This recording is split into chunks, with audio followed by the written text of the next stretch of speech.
The organism kingdom fungi has an incredible scope of biodiversity, with estimates ranging from 1.5 to 5 million species, including microorganisms such as yeasts and molds.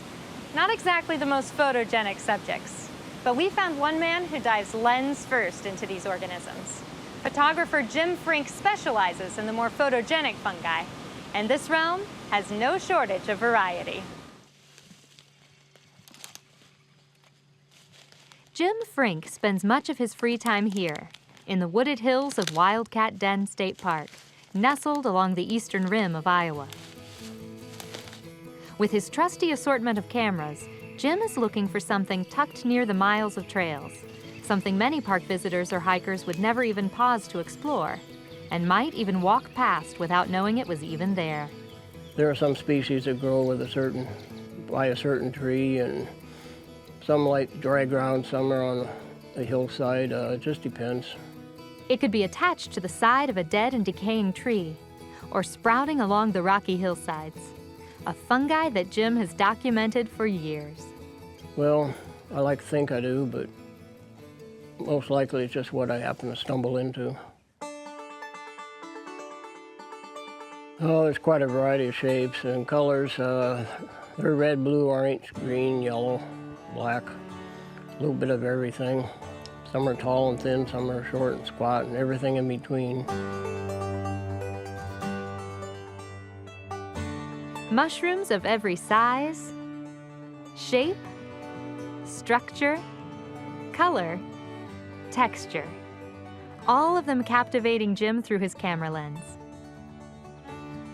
I like you always like to find the bright, colorful ones, but a lot of the real common ones that are brown look great depending upon the light. Sometimes the light really is what makes the picture.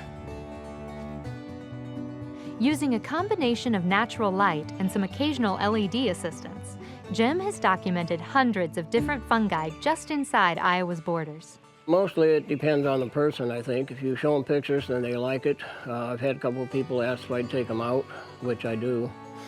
And you just point things out. And I've seen pictures that people take, and a lot of times they're really bad. So if they're with me, I try to show them about the fill-in light.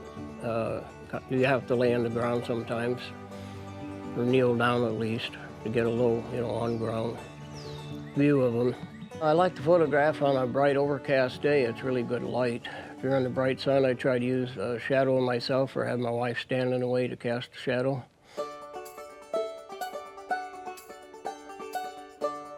A rich array of varieties, all under the umbrella of fungi, a term many would associate with the household need for a bottle of Clorox. But the mushrooms Jim captures, both in pictures and for the kitchen table, are an essential part of not only his photography, but also outdoor discovery throughout his life. There's a bloodroot there. This is called a false turkey tail. A little rounded with the hair, kind of small. They call them artist skunk. There's a few of the stinkhorns that are really fancy looking. And so they're all from other countries, but they're starting to pop up here and there. If you join Jim for a morning hike, you'll soon discover he is filled with knowledge, not only about mushrooms, but the entire outdoor ecosystem's impact on fungi. There's a beetle listen here, these ones that have the holes in it. It's called a horned fungus weevil. They live inside that. Sometimes they sit on top of the mushroom. If you pick them up, they have a real strong chemical smell. Not real pleasant. This one's really old, so it doesn't show it. But when they're fresh, they're pure white, and you take a scribing tool, you can draw on it, and it turns real dark, and it's permanent. Jim's interest in mushrooms began nearly 50 years ago, with a childlike fascination and another outdoorsman's photographic inspiration. I met a man once back in the early 60s, and he had some mushroom pictures, and I thought they were pretty neat, and I had always liked mushrooms, so I just started taking pictures. And that was with film camera.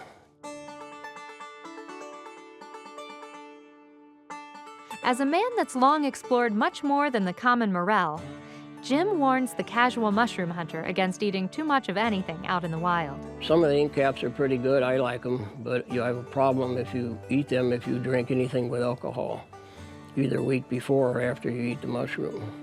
you don't die from it.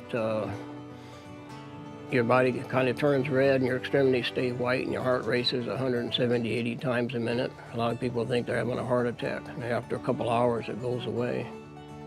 Jim's images of small, intricate detail often resemble something else in the natural world, like coral on a seabed, or translucent and almost alien-like life forms, or a massive sponge on a stick, or macaroni and cheese, except it's shooting out of a decaying stump. Nature's beauty is on display in every image, every shot of fungi. But even through the thousands upon thousands of photographs spanning decades of outdoor adventures, Jim knows there are plenty left to discover. So I don't think they'll ever see it all. With mushrooms, even if you find a common one, they're really nice groups sometimes, and it's nice to find something like that. A lot of times you see insects you've never seen before. So you just look around and take it as it comes.